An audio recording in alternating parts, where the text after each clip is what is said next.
preparen sus bártulos y sirenas, pues su estado es en guardia.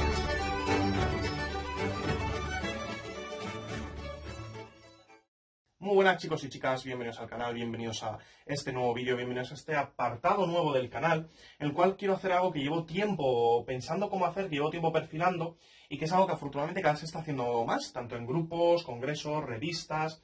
Es el analizar casos clínicos, en este caso más centrados en el soporte vital básico, pero bueno, que vamos casos clínicos de la extrahospitalaria que hayamos podido tener y los podemos analizar aquí todos juntos y después pues podamos hablar en los comentarios, en redes sociales, como dijera, pues yo habría hecho esto, se habría podido gestionar de aquella otra manera y demás. No solamente van a ser casos que haya atendido yo, sino también pueden ser avisos que hayáis tenido vosotros y me hagáis llegar, avisos de compañeros.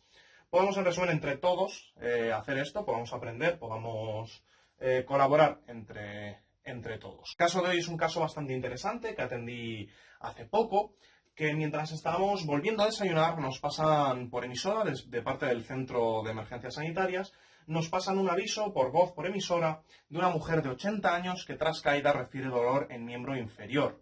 Es una paciente anticoagulada con síndrome. De momento, el recurso que envían es nuestra ambulancia de soporte vital básico, como único recurso.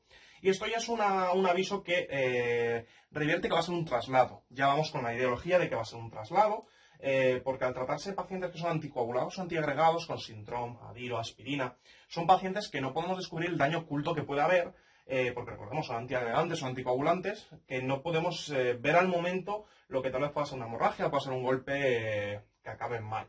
Entonces, en estos casos siempre se suele trasladar para que se haga una valoración más exhaustiva en el hospital. Entonces, ya vamos con esa mentalidad de que podría ser un caso que no revertiera un exceso de gravedad al inicio, pero que sí que iba a precisar un traslado hospitalario. Tardamos 3 minutos en arribar a la escena y ya el acceso es bastante complicado, porque aunque se trata de un bajo, hay que subir varias escaleras interiores para acceder a la vivienda. Cuando entramos, lo que nos encontramos es que el acceso incluso a la propia vivienda es bastante complicado, porque la paciente ha quedado de forma que obstaculiza la apertura total de la puerta de entrada, está en un pequeño recibidor, entonces ya nos va a complicar tanto el entrar nosotros con todo el equipamiento, el manejo dentro de la vivienda, la propia paciente, la movilización de esa paciente y después el poder sacar a esa paciente. Entonces es la primera preocupación que nos viene cuando vemos la escena. Nuestro primer contacto con la paciente, la primera valoración que hacemos, nos encontramos con una mujer de efectivamente unos 80 años, semisentada, apoyada en el marco de la puerta del baño, consciente y orientada a las 3 esferas, euneica, bien coloreada, con un sobrepeso moderado, vestida con un camisón, unas bragas y unos zapatos de andar por casa, que nos comenta que le duele un poquito el miembro inferior, no nos niega haber tenido TC, nos niega vómitos, nos niega mareos y nos niega haber tenido inconsciencia. La familia que está delante, su marido y su hijo, nos lo confirman. A la exploración rápida, una exploración ocular rápida, encontramos en la parte distal del miembro inferior, casi a la altura del tobillo, un corte en espiral bastante largo, de unos 2-3 centímetros, que sí que se puede incluso observar tejido adiposo, pero que no tiene un sangrado activo. De hecho, en el suelo no vemos charcos de sangre abundante, no vemos unas señales de que en un primer momento nos pueda preocupar una examinación de esta paciente. Vemos únicamente un pequeño charco de sangre con agua, como si hubieran intentado limpiarle una herida, pero no se veía un sangrado acorde al tipo de herida que tenía, que podéis ver aquí. En un principio parecía una herida incisa, pero no concurría el tipo la cantidad de sangrado que había con el tipo de herida. Cuando veíamos más a fondo esa pierna, vemos que es una pierna edematizada en un pie diabético. Entonces, muy probablemente lo que ocurre es que ese propio edema hay una alteración de la vascularización de la zona, por lo cual no hay un sangrado excesivo. Iniciamos con una cura muy sencilla de esa herida, aplicamos un poco de gasas, pero como digo, no hay un sangrado abundante. Hacemos una primera valoración de esta paciente mediante la anámesis, la toma de constantes y demás.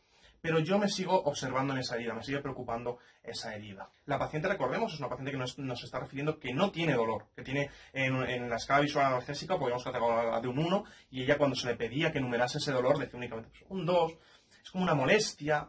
Entonces no había unas señales en principio que en un primer momento nos revertieran una gravedad excesiva. La paciente nos confirma la anámesis, que tiene una FA, por lo cual toma una FA de base, por lo cual toma Sintrom, tiene diabetes insulino dependiente, tiene de hecho ambos miembros inferiores están bastante afectados, tiene lo que parece ser un principio de pie diabético y nos comenta que lo que ha ocurrido ha sido que cuando ha salido de miccionar el baño, ha rotado sobre sí misma, se ha resbalado por los zapatos, ha sido consciente en todo momento del episodio, ha rotado sobre sí misma y se ha caído al suelo. Entonces, buscamos, el espacio es muy pequeño, buscamos con qué ha podido producirse ese corte. Y cuando no encontramos nada, y viendo que los bordes de la herida, como bien podéis ver, no son excesivamente claros, no son bien definidos, es cuando se nos ocurre mirar en la parte inferior del pie. En la parte inferior tiene únicamente una toalla pequeña que le han puesto. En la foto podéis ver que está con más sangre de lo que había en el primer momento, porque ahí es después de una primera movilización. Entonces, cuando nos agachamos para ver ese pie, para hacer esa valoración de ese pie, ya vemos que efectivamente se trata de lo que parece ser una fractura de estallido del miembro inferior, de la tibia del peroné. Lo que en un primer momento se observa desde abajo, sin movilizar todavía este miembro, solamente con la propia posición que tenía ella, sin hacer todavía ni tracción ni ningún tipo de movilización, lo que se aprecia es una fractura en lo que parece estallido en esta parte inferior del pie, por lo cual podemos asumir que el peroné sí que está fracturado, pero desconocemos si la tibia lo está. Recordemos que tiene, aquí podemos observar hueso, podemos ver material óseo, y aquí en esta altura vemos el corte. Vemos un corte solamente por eso, por rotación. Al final trata de una pierna tan edematizada que es como tocar corcho. Es una pierna que cuando la tocas se nota que es corcho lo que tiene lo que es esa pierna. Al rotar ha desgarrado, ha hecho un giro en una espiral y ha hecho la lesión. Entonces lo que podemos de momento ver, la valoración ocular de esta paciente consiste en una fractura en diferentes trocitos del peroné. Desconocemos si la tibia puede estar afectada y un corte, una herida sin hemorragia activa en este momento en la parte superior. Aquí ya os digo, había unas cuantas toallas que le había puesto la familia, pero con un sangrado muy, muy, muy, muy pequeño. Había incluso algún que otro coágulo. ¿Qué es lo que nos preocupa de esta paciente? De esta paciente lo que nos preocupa es que en el momento en el que vayamos a movilizar esa pierna, movamos algo y cuando hace pop no hay stop. Entonces, que aquí haya un compromiso arterial, hay un compromiso vascular que de momento esté cohibido, pero en el momento en el que se haga una movilización pueda haber una hemorragia activa que controlar sea difícil. De hecho, en una pierna de esa envergadura, recordemos que es una mujer que tiene sobrepeso moderado, unas piernas hematizadas, la colocación de un torniquete puede ser realmente complicado. Además, en este recurso todavía no llevamos torniquete, tendríamos que como mucho, intentar apañarnos con un esfigmomanómetro. Entonces, esto no era una opción de momento que quisiéramos llegar a contemplar. Lo que se hace, se llama al centro coordinador, se le explica la situación, se le explica que no hay dolor, no hay de momento una necesidad de controlar, de hacer una analgesia. Se le comenta que a la valoración inicial vemos esto, que no hay una exsanguinación, no hay un sangrado activo, pero que lo que tenemos es esto. Entonces que se vaya, que consulten a ver cuál es la situación, la mejor gestión. Nos comentan que de momento sigamos nosotros con las maniobras de inmovilización y movilización, que si se complica volvamos a llamar, pero que por cercanía al hospital es mejor que intentásemos gestionarlo nosotros. Estamos ya los dos miembros de la dotación valorando ese miembro inferior. No podemos palpar un pulso distal por la edematización del propio pie, pero sí que podemos observar un relleno capilar inferior a 2 segundos, por lo cual podemos garantizar que en el momento el riego sanguíneo continúa. No sabemos si a nivel de pulso podemos encontrar un pulso que fuera no simétrico, que fuera filiforme, que fuera con alguna anomalía que nos pudiera hacer revertir en principio un pequeño problema de vascularización distal. Pero en el momento el relleno capilar es inferior a 2 segundos. Sabemos que la sangre sigue llegando a esa extremidad, por lo cual, a priori, no parece haber un riesgo vascular. La hemodinámica de la paciente, en este primer momento, lo que le llegamos a tomar, hacemos una toma de tensión, hacemos una saturación y una frecuencia cardíaca. Está bastante normal, está con unas 74 latidos por minuto, una tensión de 142-71. Su saturación es de 90%, recordemos que es una mujer con un sobrepeso moderado, que está en una posición incómoda, que no facilita su respiración. La glucemia que tiene es de 214, teniendo en cuenta que es una persona diabética, además que ya tiene pie diabético y demás.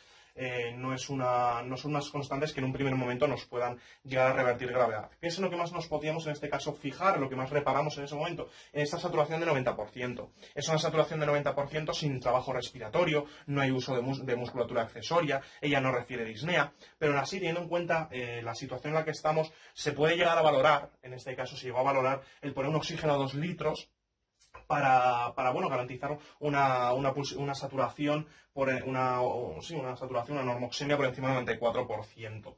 Esta acción se realizó después, se realizó ya cuando se haya movilizado a esta paciente. Mientras estamos valorando esta lesión, queremos movilizar lo menos posible, no queremos ensañarnos con ello, queremos únicamente poder valorar todo lo que podamos sin causar más daño y en cuanto pudiéramos inmovilizarlo, empaquetar esa herida e iniciar el traslado. Cuando estamos en esta situación, en este proceso, aparecen dos oficiales de teleasistencia que son pedidos por la familia, porque es una persona que usaba el servicio de teleasistencia, por lo cual cuando se cayó pulsaron el botón y aparecieron ellos, pues eso, al de 15 minutos más o menos de estar en la intervención. A mí me vinieron como ángeles del cielo, ya que ahora que solamente podíamos ir 2 personas en la ambulancia de soporte vital básico, el que vinieran otras 4 manos a ayudar me vino de lujo, me vino muy de lujo, y más gente como es teleasistencia que están acostumbrados o que están más formados en la movilización de este tipo de pacientes. ¿Cómo se maneja este miembro inferior? De momento lo que más quisimos fue acomodar a esa paciente. En principio valoramos una supinación, pero lo que queríamos es que dejase de estar apoyada contra la puerta del baño y con tan poco espacio para trabajar. Por lo cual lo que hicimos fue, aprovechando que era un relleno bastante discreto, entre los 4, una persona solo ocuparse de ese miembro inferior, agarrar la pierna, y los otros movilizar, un poco menos que arrastrando por el suelo, moviendo el culete de esta paciente hacia el rellano. La movilización, lo que más costó, lo que más tiempo llevó fue levantar esta pierna entre 4 manos, levantando y suave, para poder moverlo y que el movimiento fuera guiado no por cabeza, sino por la pierna, que fuera la persona que lleva la pierna, en este caso yo, quien fuera marcando el ritmo para que no hubiera movimientos. En este caso, además, el agarre de esta pierna era por la parte, si teníamos aquí la lesión, esto es el pie. Si la lesión estaba aquí y podíamos asumir que interesaba todo esto, una mano se colocaba aquí y la otra se colocaba por encima. Intentamos mantener esa simetría, intentamos mantener esa alineación. Entonces, cuando se moviliza a la paciente y al relleno, una zona más cómoda, ya no solamente para trabajar ahora, sino para el momento en el que haya que movilizarla, poder hacerlo sin mayores complicaciones, uno de los compañeros se va por unas férulas de vacío a la ambulancia. Y lo que se hace es, se puede observar un poquito más hasta dónde llega la lesión, seguimos sin tener claro si interesa a tibia, sabemos que interesa a peroné, sabemos que el peroné está fracturado en estallido, no sabemos si interesa a tibia. Entonces, durante la movilización sí que hay una crepitancia extrema, sí que cuando se está movilizando ese miembro hay mucha crepitancia, la paciente no refiere un aumento de dolor, tampoco en la EVA se ve alterada, la paciente no, poco menos que no nota este dolor, sí que dice, me molesta, me duele, ay, cuidado ahí. Pero no es un dolor, desde luego, semejante a esta lesión. Entonces la crepitancia, ya os digo, es muy grande. El miembro sí que se notaba, pues eso, que había un movimiento. Por la crepitancia sí que podíamos asumir que hubiera también tibia interesada, pero no podíamos asumirlo al 100%. Entonces, cuando ya está acomodada esta paciente, lo que hacemos es, ya que estaba levantado, mantuvimos unas manos para después evitarnos el tener que volver a levantar para meter la férula. Se colocó la férula de vacío debajo, junto con muchísimas gasas y muchísimas compresas, y lo que se hizo fue irrigar muchísimo esta zona, limpiarla con muchísimo suero, muchísimo. Hablamos de botes y no de los de la pistola, no, hablamos de botes de litro de suero así, vaciados a chorro, muchísimo para limpiar esta herida. Y después clorexidrina por la zona. Hay que limpiar muy bien esta zona. Esto es una fuente de infección. Esta mujer lo que va a necesitar va a ser antibiótico. Un tratamiento inicial que se va a esta mujer, aparte de una valoración por parte de cirugía vascular, va a ser antibiótico, porque eso es una fuente de infección, además en un pie diabético, que para qué quieres más. Entonces, mucha clorexidrina por toda la zona y suero, mucho suero. Limpiamos muy bien con suero y después con clorexidrina. No hubo nada, no había elementos, no hubo pérdida de sustancia y se inmoviliza tal y como podéis ver en la foto.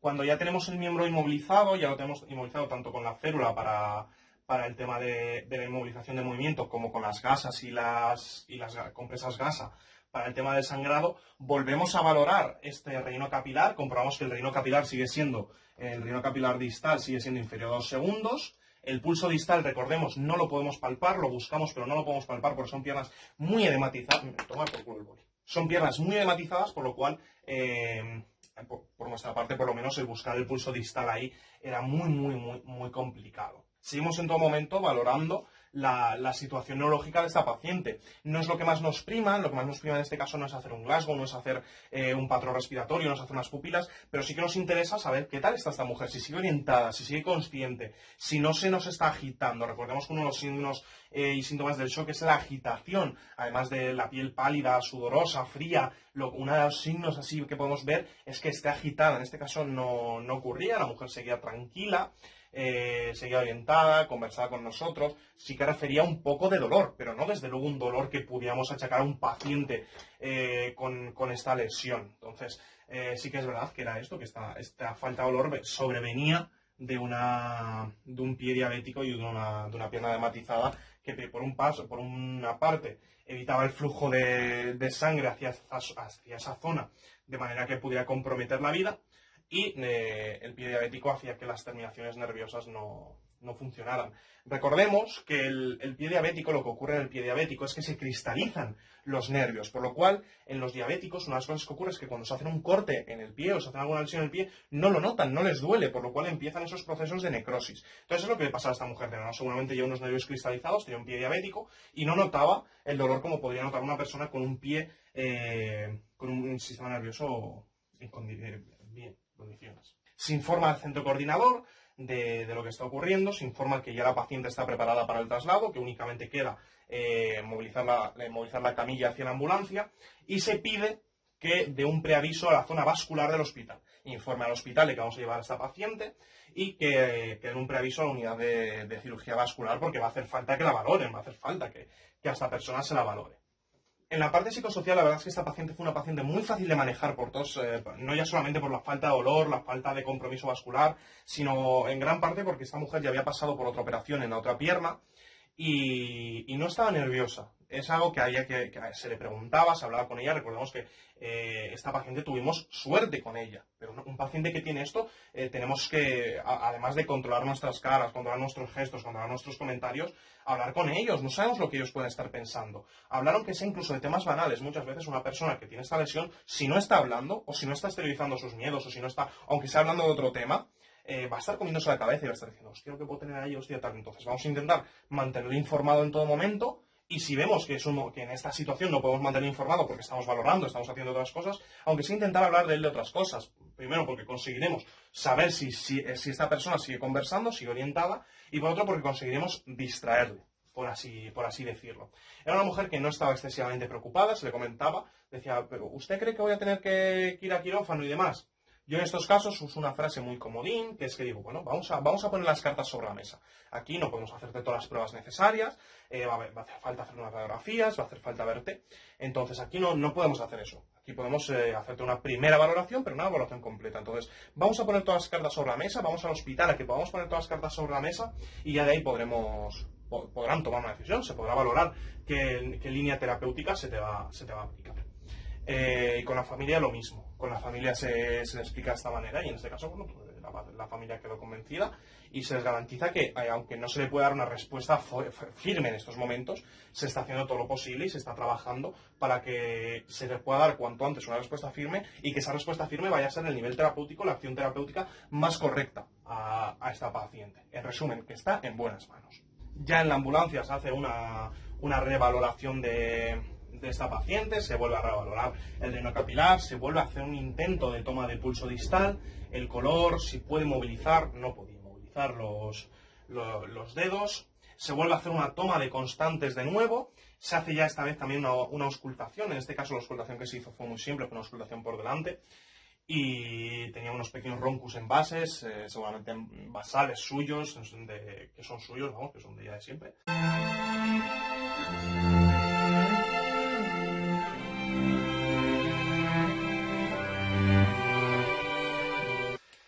y ya se inicia el traslado. Es un traslado que hay que hacer desde la parte de conducción de la ambulancia, es un traslado que hay que hacer con sumo cuidado, sobre todo en una zona urbana que tenemos balenes, tenemos baches, tenemos zonas peatonales, tenemos coches que se nos cruzan, tenemos gente que se nos cruza.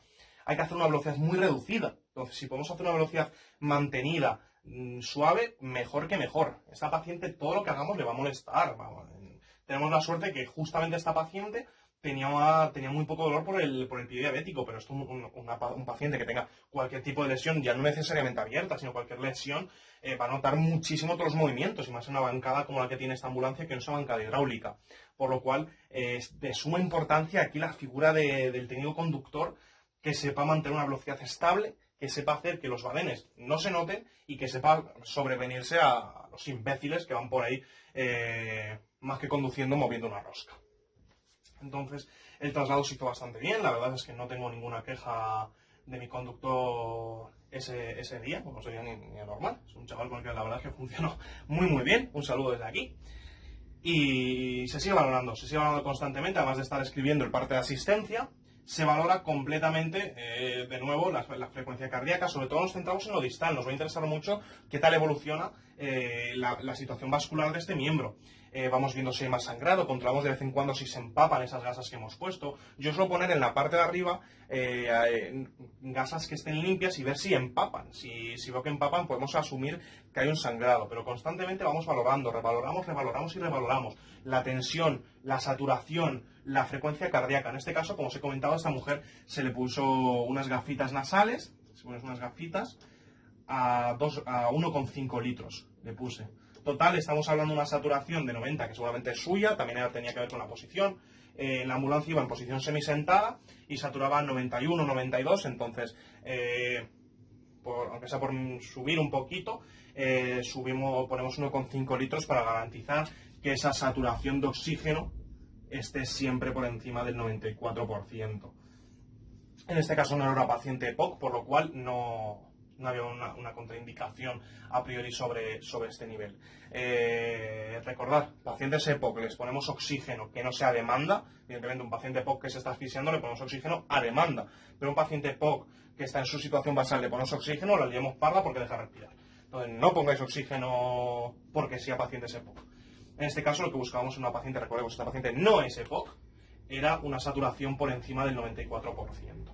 Continuamos valorando, el traslado es muy rápido, tardamos unos 5 minutos en llegar al hospital, tardamos más de lo que se tardaría normal, el hospital está muy cerquita, y esta paciente evidentemente va a ir a Box Vital. Esta paciente, debido al tipo de lesión que tiene, entra a lo que se llama Box Vital, REA, no sé cómo lo llamáis en vuestra comunidad autónoma, aquí se llama Box Vital en este hospital, pues entró al Box Vital. ¿Qué contamos en la transferencia de esta paciente? ¿Qué es lo que nos va a interesar de esta paciente? Bueno, contamos si ha habido TCA, ha sido una caída. ¿Cómo ha sido esta caída? Ha sido una caída desde misma altura. Ha sido una caída desde misma altura. ¿Cómo ha sido esta caída? ¿Por qué ha sobrevenido esta caída? En este caso, por resbalón. ¿Se acuerda de haberse resbalado? Entonces, no ha habido TCE, que podamos ver ni que ella refiera. No ha habido inconsciencia y no ha habido relajación de esfínteres. Esto es ya lo priori cuando hablamos de una caída. ¿Ha habido golpe en la cabeza? Sí lo ha habido. ¿Ha habido vómitos? ¿Ha habido inconsciencia? ¿Ha habido relajación de esfínteres? No lo ha habido. Ya, esto de momento nos quedamos tranquilos. A nivel neurológico está bien. En todo momento ha estado consciente y orientada en las 3 esferas. Con nosotros ha estado bien, ha estado neica, ha estado bien coloreada. No ha habido ninguna alteración neurológica. Entonces, el tema neurológico de momento no es lo que más nos prima. No es lo que así más nos puede llegar a chocar. ¿Qué ha ocurrido? Ahora nos centramos en la lesión. ¿Qué lesión tiene? Pues en este caso tenemos lo que se puede ver, una herida incisa de unos 5 centímetros, sin sangrado activo, y lo que parece ser una fractura de estallido del peroné. ¿Qué vamos a contar? Vamos a contar los signos de riesgo cuando hablamos de esa lesión. Esto es, ha habido una lesión en el miembro inferior. ¿Qué es lo que yo me voy a preguntar cuando trato una lesión en el miembro inferior? ¿Qué es lo que más me va a preocupar? Me va a preocupar si hay buen relleno capilar distal, si hay un pulso distal, si ha habido limitación de movimiento. En este caso sí que ha habido limitación de movimiento. El pulso no es palpable. El relleno capilar sí que es inferior a 2 segundos. ¿Hay deformidad? Sí que hay deformidad. De hecho, podemos ver aquí el hueso. Podemos ver lo que parece ser el peroné, con una fractura en estallido. No ha habido un gran sangrado. Vamos a contar, cuando nos referimos ya a la lesión que tiene nuestra paciente, vamos a contar los signos y síntomas de alarma. Lo que podemos decir, esto no ha ocurrido, o esto sí que ha ocurrido, ¿no? Lo que la cabeza nos dice, oye, céntrate en esto, pregunta esto. Entonces, yo la forma en la que suelo transferir a los pacientes se llama ideas. Ya no solamente cuando son pacientes que entran a la hospital, sino pacientes en general. Esto es identificación, cuento qué paciente es. Pues, esta mujer, pues, yo qué sé, Petra. Pues, Petra tiene no sé cuántos años, identificamos a nuestra paciente. Diagnóstico, en este caso más que el diagnóstico, lo que nosotros hemos podido, lo que por nosotros podemos ver. Tiene no sé cuántos años, parece que tiene esto. La exploración. Estaba consciente, estaba orientada, podemos ver esto, pues podemos ver que a nivel distal, el reino capilar es inferior a 2 segundos, aunque no podemos pillar el pulso, no sé qué. Las acciones realizadas sobre ella. Hemos puesto esta férula, hemos estado comprimiendo, no había mucho sangrado de todas formas, hemos inmovilizado, había crepitancias y demás, por lo cual hemos inmovilizado, le hemos movilizado, hemos puesto oxígeno para conseguir esta saturación por encima del 94 y signos y síntomas de alarma. Pero bueno, no ha habido en principio, no ha habido TC, no ha habido tal, no ha habido grandes hemorragias, la pierna tiene un buen color, tiene una buena temperatura, el ritmo capilar es inferior a 2 segundos, entonces con esto hacemos la transferencia a la paciente. Luego ya nos podemos enrollar, yo soy muy de enrollarme en el box vital. Después de esto, por desgracia, el preaviso no llegó a tiempo. Cuando nosotros llegamos, no nos estaban esperando vascular, esto no interfirió en el tratamiento de la paciente, nos cogió el equipo de urgencias, que vinieron inmediatamente los equipos de trauma, y después ya vino el equipo vascular, pero el equipo vascular le volvieron a llamar por parte del hospital. Esto es, no afectó, no fue un error crítico, ni mucho menos, pero bueno, pues no nos estaban esperando, así que pequeño puntito. Esto también se debe a que al final el preaviso significa habla con la mesa de enfermería coordina y tardamos nosotros menos en llegar de lo que tardó en cursarse este preaviso. El manejo de esta paciente a nivel hospitalario, se le hizo una analgesia ya para poder profundizar más en esta lesión, para poder ya, por así decirlo, toquetear más en esta lesión, poder levantar piel, poder valorar mejor. Se volvió a limpiar muchísimo con suero, con muchísimos litros de suero se volvió a limpiar esta herida. Otra capa de clorhexidina, se hizo un tratamiento antibiótico ya, se empezó un tratamiento intravenoso con antibiótico y esta paciente se movió ya para cirugía. Esta paciente iba a pasar por cirugía de trauma, por cirugía vascular, para seguramente poner una prótesis, por lo que después me comentaron. En cuanto al debriefing y los puntos a mejorar que yo más marcaría de este aviso, en primer lugar sería el tiempo que tardamos en apreciar la gravedad de la lesión o la presunta gravedad de la lesión. El tiempo que tardamos en darnos cuenta de que no era un corte al uso, sino que era una herida que interesaba a la estructura ósea de esta paciente, que era una fractura abierta. Esto no es una fractura abierta, es una fractura complicada abierta. Eso es uno de los fallos que cometimos, el que tardamos bastante en poder valorar esa gravedad, en poder valorar la lesión real de esa paciente, tardamos bastante en poder valorarla. Otro error es el tiempo que tardamos en poder avisar al centro realmente la gravedad. Cuando se informó al centro y se pidió ese preaviso, la paciente ya estaba totalmente inmovilizada, por lo cual no habría costado nada en el momento en el que se hace la primera llamada, o incluso hacer otra después, cuando estamos movilizando, cuando estamos demás, hacer una llamada y decir, oye, ve cursándome este preaviso. Ahí habría sido una mejor opción que hacerlo cuando ya casi la paciente estaba en la ambulancia, porque así lo que hemos hecho es que hubiera únicamente esos 4 o 5 minutos para realizar el preaviso, por lo cual hubo muy poco tiempo, cuando podríamos, desde el momento en el que nos damos cuenta de esta gravedad, desde el momento en el que sabemos que esta paciente va a ir a vascular, pedir ese curso de preaviso. Eso habría sido otra cosa a mejorar. Y después el hecho de que, aunque hubo varias oportunidades para valorar la respiración por la espalda de esta paciente, de valorar por la espalda, no se hizo. Hubo que yo recuerde 2 oportunidades claras que podíamos haber hecho la auscultación por la espalda y no se hizo. Se me pasó y se hizo en la ambulancia. Se hizo en la ambulancia con la paciente ya tumbada y se hizo una auscultación por arriba. Además, en una paciente que, recordemos, con un sobrepeso moderado, por delante era muy difícil de escuchar. Se puede escuchar eso, bueno, pues que había los sonidos cardíacos eran normales, que no había no estaba cerrada esta paciente, pero no se pudo valorar todo lo bien que se habría podido valorar o todo lo certero que se podría haber valorado unos sonidos por la espalda, sin hacer un diagnóstico, pero valorando esos sonidos, no escuchando, o sea, al final dando unos datos objetivos. No se hizo y es algo que eché bastante en falta, porque luego me puse a pensar y dije, joder, cuando hicimos este movimiento, cuando el de la asistencia la movió hacia adelante, podía haberme metido yo ahí cual gacela y haberlo hecho y no lo hice. Me caches. Así que eso yo creo que son los errores que más podríamos destacar. Así que nada, esto ha sido todo. Espero que os haya gustado esta nueva dinámica, estas nuevas formas. y me podéis mandar vuestros casos clínicos, me podéis dar vuestro feedback, me podéis dar vuestras opiniones, vuestras impresiones y nada, pues seguimos por aquí, seguiremos haciendo estas cosas. Un saludo y hasta otra.